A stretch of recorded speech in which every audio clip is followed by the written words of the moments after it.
We are part way through a celebration of videos. Is that a term you've ever heard before? I haven't. No, and it's not one I've ever used just before made that up. either. Yeah, I kind of did. The celebration being we're 2 years in to 10 years of travel. We sold everything we own and retired early to travel the world. And this celebration is of 3 videos. The first video was last week, where we really put together a culmination of all the questions we've had over the last 6 months. Bit of an apology, wasn't it, Yeah, really? it's a kind of Or curated acknowledging we haven't really answered some comments. Yeah. Who just said that? Exactly the same. Oh, that's because we spend too much time together. That will come in these questions. It will. What we did last week is we put a bulletin out to you all to say, do you have questions? And Sarah, do they have questions? They have questions. They've got a lot. 43 questions. 43 to be questions, precise. and some of those are multi-part as well. We could have done this 2 ways. We could have said, well, why don't we pick the top 10 and do those? But if people have asked questions, we are duty bound to answer them. So if you're not interested in the story of Sarah and Neil and how they're travelling the world and screwing stuff up as they go, this probably isn't the video for you. If you want to see some travel videos, we got plenty on our channel. Go check those out. But for those of you that are to-go roamers and you want to know what's really going on behind the scenes, these questions get to the nub of it. And do you know what? Don't fear. When I say, or when Sarah says 43 questions, because there's so many, we're splitting this down. You're going to get half of them this week, nearest damn it, and half of them next week. We haven't put a great deal of effort into reading these and understanding them to curate an answer. We've briefly looked at them as we transposed them from Facebook group and YouTube community page, but that's it. And we've attributed questions to each of us. And the first question's for you, Sarah, and it is from Dave Richardson. What were the biggest hurdles you had to overcome to get to the point you are now? And given the time again, would you do or approach things differently? Okay, the first thing that springs to mind there is the biggest hurdle was actually saying yes to doing it, actually leaving the workplace and not having the salary coming in. That was the biggest hurdle, is not knowing the money isn't going to come in anymore. I'd agree. There were obviously fears around travel, and some of those will come out as we go through these questions. But yeah, I think that was the biggest hurdle. And how would we approach things differently if we were doing it again? We wouldn't have done anything differently in that respect. What I'd say about doing it differently would be knowing what we know now is don't fear it. Let's get rid of the stuff, because all that stuff's holding us back on our future Yeah, just plan. do it, So Neil, Graham Flynn, Yep. who you know very well. I do. Is there anywhere that either of you want to travel but the other isn't so keen on visiting? If so, how do you compromise, or do you just go with it? Yeah, so one place we were terrified to visit, and is one of the most terrifying places we've ever been to, is Liverpool. But Graham knows all about Liverpool, so he's okay. He can handle it. I think it was actually Graham, when we said we'd walk through Anfield, he went... Dodgy. And for all of our Thai and Malaysian viewers who are Liverpool supporters, Graham, who's asked this question, is actually a season ticket holder in the COP. How cool is that? Right, Graham. So anywhere either of you want to travel that the other one isn't so keen? Also, my own person asked a similar question, which is, are there countries you'd not travel to and why? That's easier to answer, because I don't think we have differences in where we want to go. Yeah, I don't think there is one country in particular that you want to go to and I don't, or vice versa. I think we're both similar in what we want to do. It's probably more a case that there are some that Sarah favours going to sooner than me, and vice versa. So, for example, one place that I've got in my head, and we're 2 years in, I've still not got there, but I think I might get there within the next 12 months, is Plovdiv in Bulgaria. I don't think Sarah's particularly excited about going to Plovdiv. No, I want to do Bulgaria, but that's the thing. Yeah, but you definitely want to go to Plovdiv. Sarah doesn't wake up in the middle of the night and go, Plovdiv! Well, you don't do it. Yeah, I do that all the time. Do it all the time. So there's that. My own person saying the countries you're not travel to and why. Basically, it's the sanctioned countries and any countries that would provide us with a challenge going forward. For example, there are some YouTubers that we watch, and we saw that they went to Afghanistan, which, from everything that they showed in the video, looked absolutely incredible. They loved it. However, getting into the US they can't get an ESTA now. Yeah. It's a much more complex process. Yeah. So Be really that's the careful. problem It's you've things got you're to not solve. aware of, isn't it? So, That's yeah. right. So next question is from Katie Cabana. By the way, we're doing this in the great outdoors, by the way, and we've had to stop and start this about 3 or 4 times because there's a bloke cleaning leaves over there and We've keeps got up at reversing 5 them. o'clock in the morning to do this, Yeah, and we thought it'd be nice and quiet. yeah, we thought it'd be quiet, but it's now. They've closed Yeah. off the road here to do road works. So let's just see how this You goes. couldn't make it up. Stick around to the end. Oh, do you hear that? Stick around to the end. Are we going to be able to complete this video without moving from this location? Very exciting times. Katie Cabana says, how much time have you had to actually enjoy the travel between family and health issues and planning the next stops? Have you actually been enjoying it? Why? What could you change to help it if not? And has it helped with your relationship bonding? Okay, that's a long question. I think what you see on YouTube, obviously, is it looks like we're on the go the whole time, but we do have some time to really lay back and enjoy what we're doing. Yeah, right? lay back. I'm No, not sure we. not lay back. Not Should sure we we lay do back, that so- again? No, No, no, we're doing this. We're doing this raw. he's not going to let me. Yeah, we're not going to have any You're edits on this. You're getting it raw this time. Yeah, so I think I meant sort of kick back and enjoy our travels is the word. Yeah. I was looking Sarah for. lays back and does it though. That's why we don't get as much done. You'll see on video 20 minutes of our life in a week.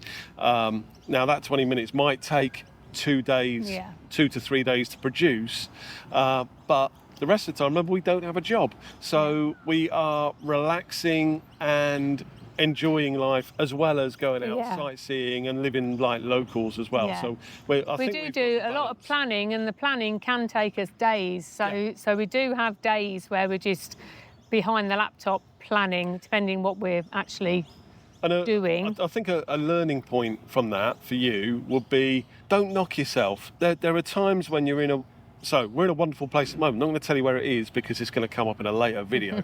We don't want to spoil the surprise, but we're in a wonderful place which has got some wonderful iconic structures, and we haven't seen them because we've had work to do. So you can kick yourself by going, oh, we should be out there, Yeah. but no. You know, We're on a tight time and a place. time deadline here, so we've got to get stuff done. Time and a place for yeah. everything, and just take life at the pace that you need to.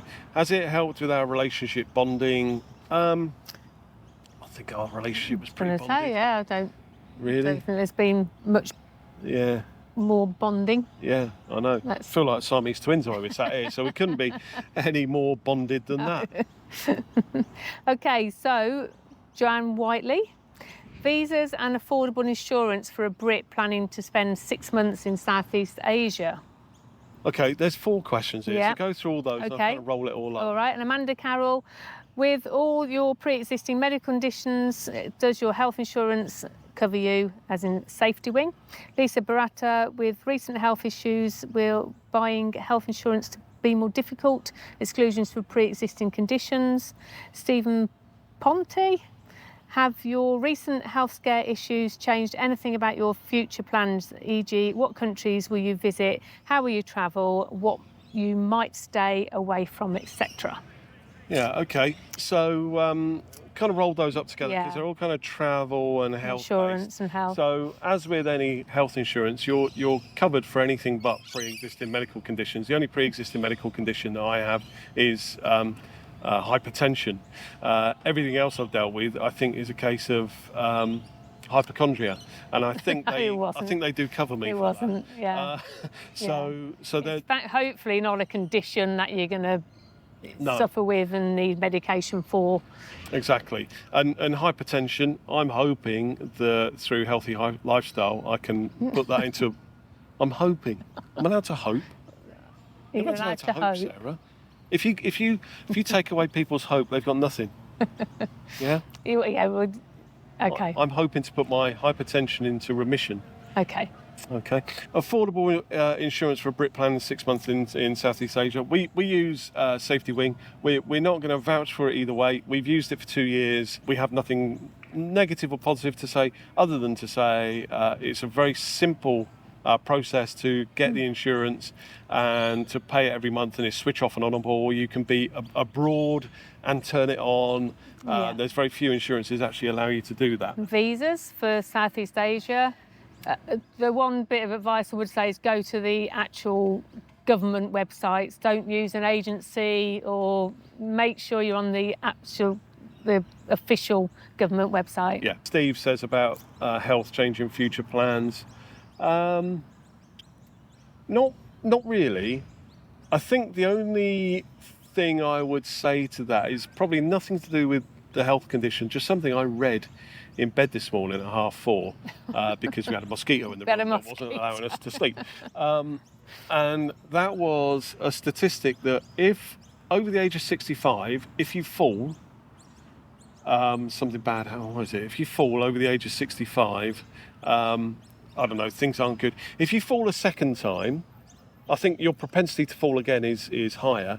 If you fall twice in a year over the age of 65, the chances of you dying within 2 to 3 years have doubled, or something crazy like that. So, Actually, Google it. I don't know I'll just tell you what I read. The point I'm making is I think that we certainly want to cram in as much travel as we can the younger we are, so that when we do get to a point where, Sarah's fallen the second time, we go, here, hang on. oh, we've She's already fallen. twice. We've got Both 2 of us years have left of fallen. this travel.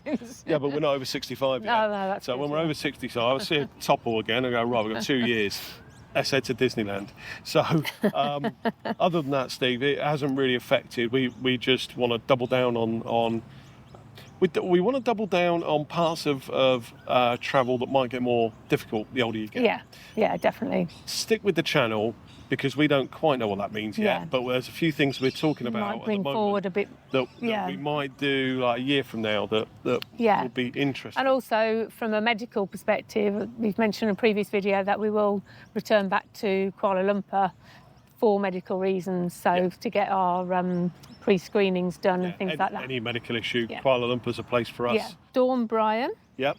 Hello, Dawn. Would you ever fancy writing a book with all the key tips and tricks of slow travel?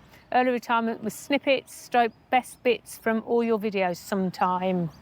So, I would say Sarah, no. No. Sarah's not into writing and things like that. Me, they say we've all got a book inside us. Dawn, hello, by the way, Dawn. Dawn's one of our good friends from the UK. I would say I will write a book. I will write a book. The thing is, one of your dreams of retiring is to write a book, but I wouldn't have said write that sort of book. I know you've got different ideas, but I'm not really.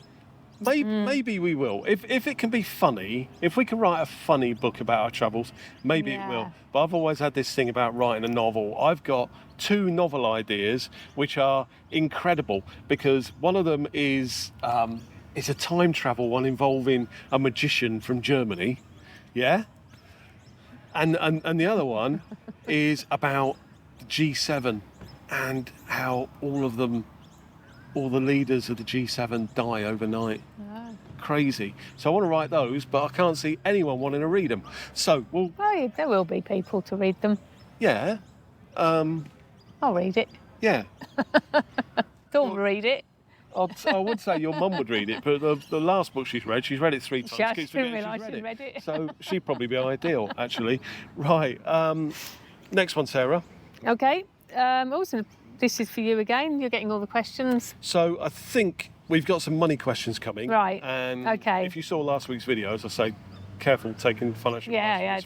Yeah. So we'll pick off one at a time, but we've grouped them. So Ian Whittaker, would be great to get an update on your yearly and monthly expenses, and if you've had to adjust your yearly budget accordingly due to inflation, cost of living, etc. Hello, Ian. We adjusted our budget before this year started. Last year, I think we gave ourselves a budget of something like £38,000. This year, we adjusted it upwards by about another 10k, I think, something like that. When we first started travelling, our year started on June 1st because that was the day we hopped on a flight and started travelling. Our official year start is actually now August 1st, purely because I hit a magical age in July, 55. And that means that what I want to do is treat that as kind of the start of the new year. So actually, because I do that in July, August 1st will be the start of our new year. So And that actually was our retirement date yeah, going back. We just made it a different, we just pulled it forward, yeah. that's right. So that was our official retirement date. So that's the day we're sort of looking at retirement. Yeah, we've actually got a year now that started in June and is going through to the end of July. So that's another month? Or 2 months? No, 2 months. So that's 2 months added on. So we've added about 10k to the budget plus accounting for another couple of months on there. We've increased the budget for the reason that we realised last year we didn't have to be as careful with our budget as we thought. I think it's something that almost everybody will do when you enter into retirement, and certainly that first month when there's no paycheck coming in, you're really, really careful. But as you acclimatise to the fact of how investment works and how money works in retirement, when you're in drawdown, and then you look back at how you're applying things like the 4% rule, you go, actually, we can take some of the brakes off. We've got very, very detailed strategy on our investments and how we are going to be spending money over the next few years.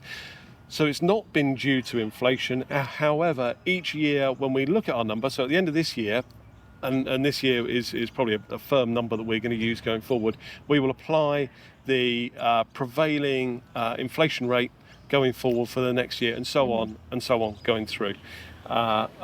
But we didn't do that this year because the year started in June. Inflation was still under June last year was still under a level of control, and we'd increased it for other reasons. Okay. Rachel Stout, do you specifically seek out budget-friendly countries to visit, or do you have places you've always wanted to go and balance more expensive countries with budget travel throughout the year? Yep. Yeah, so I saw a question come in after we pulled all this together where somebody said, are you planning to visit Switzerland? And that's a great example of a real high-cost country. We did visit Switzerland last year for about 8 hours. 12 hours, and it probably took about a month of our money to be there. We didn't even leave the airport. We only had 2 hot chocolates. We had a sandwich there. Oh, yeah. Don't forget that. So, do we seek out budget-friendly countries? Yes, we do.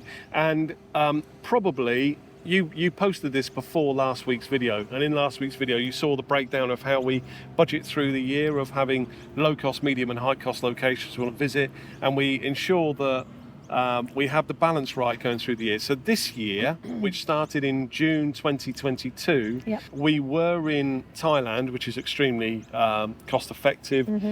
We were in UK for a period of a time, and we didn't have to pay for accommodation. We were staying with family and friends, and we went to Malaysia, which is very cost effective. So the first half of the year, very cost effective, and we did that on purpose so that the second half of the year we could flex things up a little bit. So, yes. Okay. Paul, I'm not even going to pronounce Stravinsky. So what I'd say is it's going to be fun. If you've got an unusual name, we really can't pronounce anything, but I think I'm pretty confident. I think you may have done right there. Has there been a month when you brutally overspent your targeted budget? Is there a category that has clearly turned out way cheaper or way more expensive than you have anticipated? Yeah, the month we overspent was that 12 hours in Zurich Airport. It felt like a month. Brutally overspent. I would say, if we take a category, I would say accommodation. Hello, mate. Hello. Cute little birdie just arrived. Accommodation. It feels like accommodation has almost doubled in cost over the last year. Now, I'm not sure if accommodation's doubled in cost or whether our requirements from accommodation has increased, meaning, so I think there's a bit of both in there. So I think that's probably, as far as category, we feel like we've probably overspent on budget on accommodation compared to what we thought we would. And we're not having absolute luxurious places. Far from it. But things are going up in that respect. So I'd say something that's a positive is entertainment. I think we attributed a reasonable amount to that, and we spend very little on entertainment, but we always feel perfectly entertained. Doug Rattray, do you vary your budget for each location depending on cost of living, or do you have a fixed annual budget that then determines where you go depending on the cost of living? sort of answered that before, Carry haven't we? My wife and I sometimes naturally too frugal and almost always end up with a surplus in our travel spend app. We overcome this by allocating that surplus in future trips that we know will be expensive, mostly in the US so far. So on that, yes, Doug, Totally if agree. you check last week's video, and I know you submitted this before that came out, I think we've answered that. Yeah. But the second point, yeah, you've done good there. Yeah. The fact that you've got surplus, but you're allocating it future is really good, and it's something that we've done a bit of a as splurge, well. We will see that, and this is only Doug, let us know in the comments. Do you do this only figuratively or actually? So what we'll do is we'll say we thought we were going to spend, for example, £3,000 this month. We get to the end of the month and we spent 2,000. That means next month, let's assume we were planning to spend 3. We can spend 4. Now, as a little trigger goes off in your head that says, yeah, we can spend 4. But we don't need to. If we spend 2, and the month after, we can spend 5. So we do. Yeah. We do. And then that money can be used for a bit of a splurge or... Exactly. Yep. Right, Sarah. Alison Thompson says, do you have any tips for people that are 5 years away from implementing a similar retirement strategy? My only tips would be from selling your house and, selling everything in your house. Start now. If you're going to do it in 5 years' time, there's going to be things that you can clear out and just start selling, because we did stuff in such a rush. It was like 2 months and during COVID, so we couldn't do anything with it. People couldn't come and buy it. Yeah. So the earlier you start, the less stress it will be, and just clear those cupboards out. Anything you don't need, go. So just start as early as you can. Yeah, and also I'd add to that by saying, start fantasizing a little bit, and that fantasy turn it kind of into a bit of reality. So Sarah and I, what we would do, and this was 5 years beforehand, is we'd spend the week before maybe looking at YouTube, and you know, there's a great place we want to visit. All right, we'll put that on a playlist, our Friday night playlist. Yeah. Or someone has said a really interesting thing about money, stick that on a Friday night playlist. Yeah. And then Friday night was like our release from work into our fantasy world. So we'd watch that playlist, and we probably have a glass of wine while we're doing so. And after each video, we'd have a chat about it, and it gets us both excited, but also remind us. So on the financial side, you know, someone says you can only spend 3% of your portfolio on an annual basis, and you think, well, that's not what we're working on, and I need to do some recalculation. I'm going to do that this weekend. So it meant that it became normalised more and more over those 5 years, so that when we went for it, it was like a glide into it. Next question from Michelle in Zunza Hall. How's that? In the beginning, how did you organise and sell your things? Did you store something? What was the time frame? That's our biggest challenge. Yeah, it is a challenge, as I've just said. It was it was during COVID, and we literally sold our house in October, and we moved out just before Christmas. So we didn't have long to do stuff, and I was still working, you were still working. I started with just mainly clearing out cupboards and selling anything kitchen or anything high items. We sort of used Facebook. High value items, yeah. We use Facebook Messenger, Facebook Marketplace for that. So we did have to store some things. We ran out of time, and we just rented a unit for about a month, didn't we? And we just filled it and went and stayed a few days away from it all, and then went back and sorted it out and sold a bit more. I think the fun thing there was the unit that we stored stuff in was brand new, in the middle of nowhere, and they gave us a really good price, and they were really nice people, and it was like, oh, this is our new home. This is lovely. We'll store all our stuff in there. And I think at that point we thought, yeah, we'll probably keep this unit for a year. Yeah. We kept it for a couple of weeks and thought, why? Why? Yeah. Why are we so? We took everything we wanted to keep and stored it at my mum's, and then we got rid of the rest. Yeah, so I'm not sure if there's another question coming up on this. I don't think it's in here, but I saw it somewhere in comments at some point about furniture and people wanting to store furniture. And what I'd say is just don't do it. Yeah. Because let's say you put a nice sofa in storage, if you're travelling for 5 years, Yeah, for example, you're not gonna you want get it. it out, and it's gonna smell a bit musky, Yeah. and all you'll be doing then is you've just pushed a Yeah. problem down the road. You'll want to get a new sofa. You can afford it. Don't worry about it. Just keep the things that have sentimental It is hard to value let you. things go. We struggle with that for sure, but you do get into a mentality of you just got to keep your eyes on the price, really. Yeah. What are you doing this for? And that helps with getting rid of stuff for sure. Yeah. Steve R says, "What are our longer term plans? 1, 3, and 5 years out?" Do you want me to take that? Yeah. Because he also says, chip any in. tips on pulling the pin on retirement in the current financial environment? Okay, so our longer term plans, 1, 3, and 5 years out. So 1 year, don't want to tell you because it's almost almost 2013. Is that year we're in? Okay. What were we in? 2023. 2023 is entirely mapped out. Yeah. And for us to give that to you now is like, Yeah. Yeah, losing there's the no- surprise because no there are suspense. some really fun things stupid things and fun things we're doing. So don't want to tell you 1 year out. 3 years and 5 years out, I would say, giving no hints. And that is, we enjoy slow travel.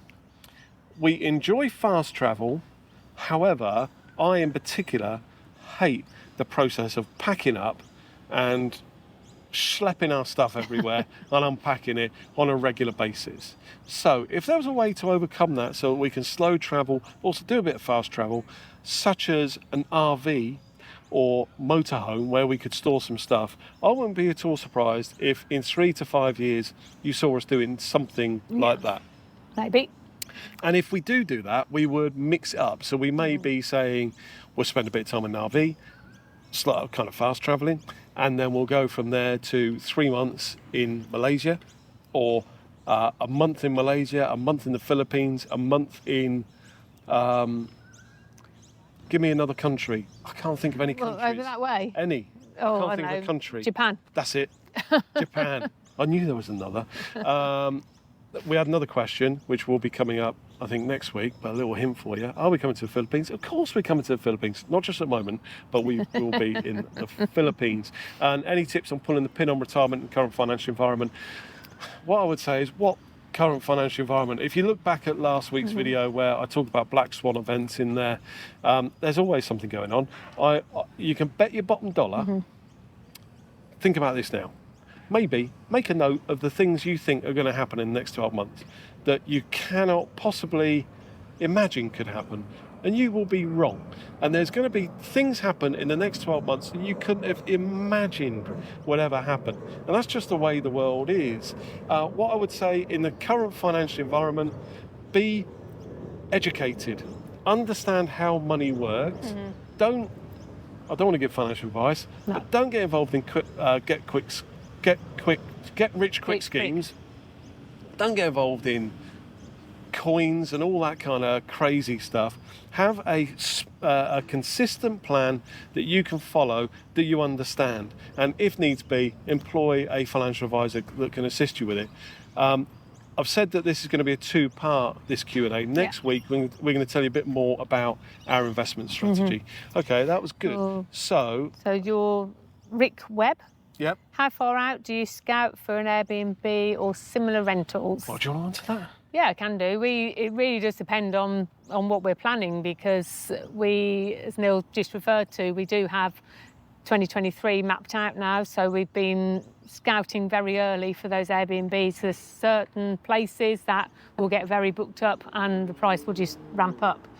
So if we're doing that, we need to start early. But on the other hand, when in the past we haven't really known where we'll be in 2 weeks, so we'll then decide where we're going to go and we'll book. So it really does depend on where we're going. There's obviously certain countries that you've got to get in early, or certain cities. Otherwise, it depends, doesn't it? Yeah, it's not a clear cut. I'll give you a tip, and then I'll dispel the tip, and that's because I don't know whether this tip is valid or not. Okay, it's a tip that I came up with. I think I came up with it, or it might have been the Geek Streamers. Can't remember.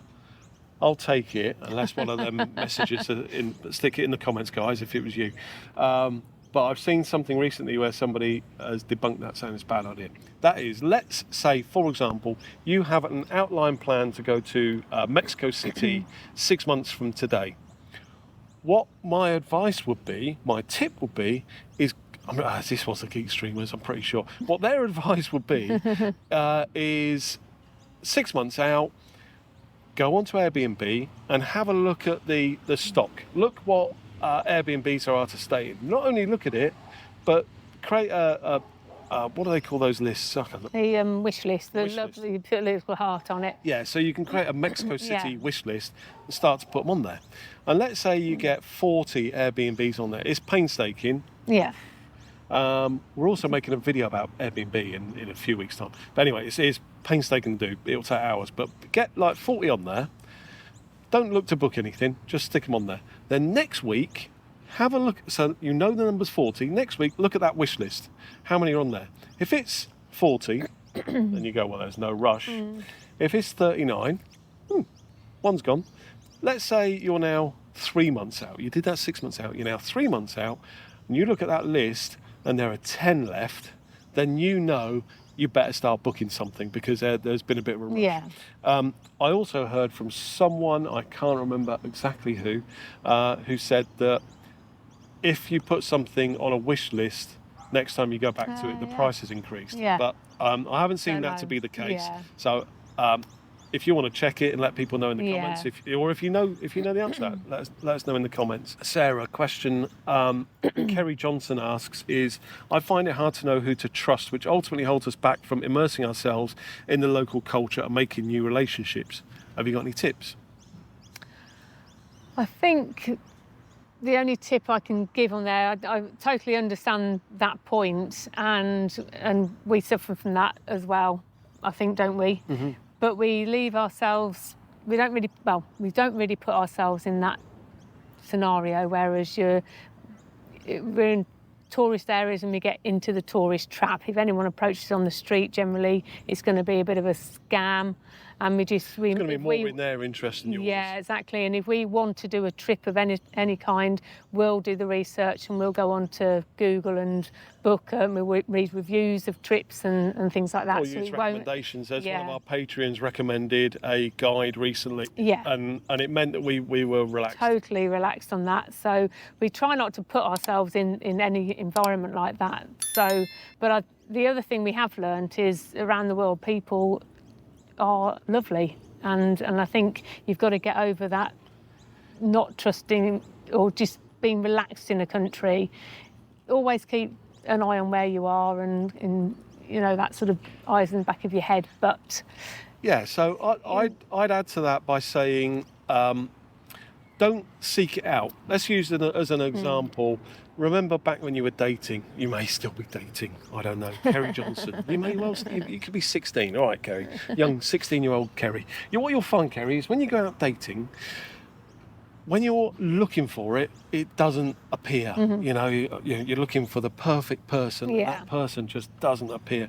And then when you least expect it, when you're walking out of a newsagent's and you drop all your change on the floor, Mr. or Mrs. Wonderful is there to pick it up, and your eyes meet. Life changes. And it's the same with travel. We never ever force it, because if you try and force it, that's when you can get scammed.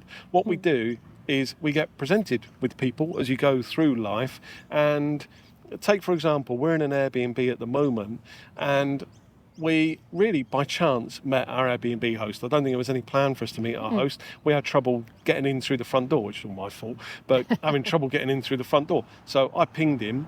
I didn't realise he was literally next door. The back, yeah. So he came out, and then we were chatting to him for half an hour, and it was a lovely guy. He was giving us good advice. But would we go out for dinner with him? Go out for drinks with him? Absolutely. Yeah. Because he's a good guy, and we didn't expect to meet him. Good person. So I would say that. Right. We've got one last set of questions to go through. Okay. This week. Right. And then next week we're going to be doing some kind of different types of questions. But this last is a multi-part, and it's from Emma Whitfield. Okay. Am I reading these to you? Well, Or we what both I'm answering. going to say, Emma, if you're watching this, which obviously you've asked these questions, so you should be, and for everybody else, I worked with Emma for 10 years. She was one of my stakeholders for 10 years. And for 10 years, she kept asking me difficult questions. And she used to do my head in. And now, she's asking me, I've left, Emma. Stop asking me difficult questions. Start giving me the easy ones. So she's asked, they're fun questions. Yeah. She said, any location you wouldn't recommend to date and why? So let's just cover that off first. Right, there's one that we will not be rushing to return to, but we haven't shown it on video yet. So we're not going to show it for probably a little while because we didn't feel it, and I'm not even happy with the quality of the videos that we produce. So So yes. so we're not going to mention that. I do know, Emma, it's a place you like a lot, and I think actually we've tended to have the most fun when we're out of big cities. I'm thinking of Turkey, and Istanbul was great. Yeah. But the rest of Turkey was better. Yeah. We enjoyed ourselves more Yeah. in. But I would definitely say go to Istanbul. Yeah. So we're not recommending anywhere, but No. Istanbul. Right. Yeah. The funniest moment. I'd say one of the funniest things, and it does make us laugh or makes us exasperated, is when you do YouTube. Yeah. If things could go wrong, they just do. will. Like today, with all the noise that we've got around us in what we expect it to be. I just see what's behind us. You know what I mean? There's always something There's going on. just so many active people around here. Scariest moment. Scariest moment, I think, and this could have happened anywhere, so I don't think it's necessarily because of travel, but when there was a situation where we thought we'd been scammed quite severely recently, and we were scared. Were we? Yeah. What's that? And you. Oh, well, we were being scammed. Yeah, we were. We were being scammed, but we thought we thought it had gone. But luckily, you caught it, and we were panicking. Yeah, so that was a financial fear. Yeah. Yeah, good point. That was basically a phishing attempt. Yeah. And they nearly succeeded. got there. But we managed to stop it. And then when we did have a situation where nearly all our banking accounts got locked because that was for a some scary reason, moment. that was a very scary moment because that was our main hub bank account was going to get locked down because of security issues. And they needed us to come into a branch in the UK, and we were in Thailand. Most breathtaking moment? I think more than breathtaking is pinching ourselves moment. And I say to Sarah regularly, how's your life? Because, we'll be... And often I'll say, what day is it? And you'll go, Monday. Monday morning. What was it we used to do on a Monday? And we might at that point be looking at some ancient ruin that's, 2,000 years old and just thinking... So I think you're saying that actually. So certainly Grand Canyon was a breathtaking moment, and also Ephesus, yeah. Ephesus in Turkey was pretty breathtaking. But there's lots of things that take your breath away on a regular basis. Which is why this is such a fantastic lifestyle. Yeah, I never knew that moment. Oh, we had that the other day, and I said I never knew that. Yeah, we can't use that one because it's where we are. Do you know where it is? Oh right, okay. So I'll give you one, and that is Malaysia. You can't get bacon. Oh, well, you've ruined something for me. Yeah, that's right. But, okay. That's next week. Can't get bacon. Come back next week to hear more about bacon in Malaysia. But for religious reasons, they make bacon out of different meat. Never knew that. I wish I could do it again moment. Wish I could do it again. Well, we can. We can do it again. We can do it again. Wow, we're not really answering these. They're because there's so many things, which I guess sums up. We're always doing. It's a bit like when I used to work with Emma. I never really used to answer Did you? questions then either. She'll be expecting that then. She's used to this. I wish I could be at the top of the mountain in what's the place name?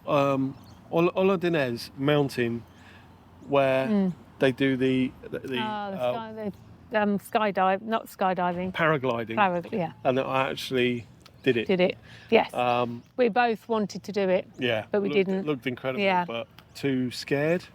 So that's not do it again. But yeah, if you were in that If you were there again, you'd do it. And I think we both regretted that, actually, didn't we? I'll tell you what's made me think that, turned me onto that, is there are friends of ours who blog and vlog called the Retirement Travellers, and he just did a bungee jump. Yeah, no chance. I was watching him do that. I go, oh, I can do that. Hottest temperature moment.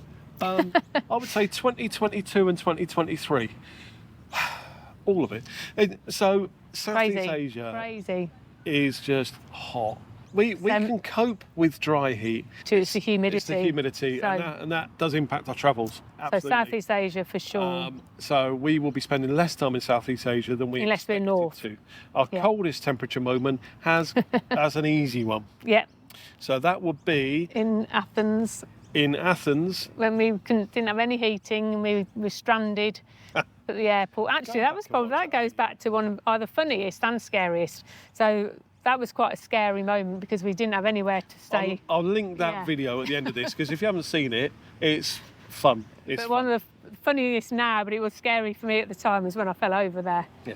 That was when I slipped on the ice. I hope that answered some of your questions, Emma. But this has been the second of 3 videos, this special celebration. 2 years into 10 years of travel. Exciting times, exciting times. Next week, we get more into our finance questions and others as well. If you pose the question, it's there.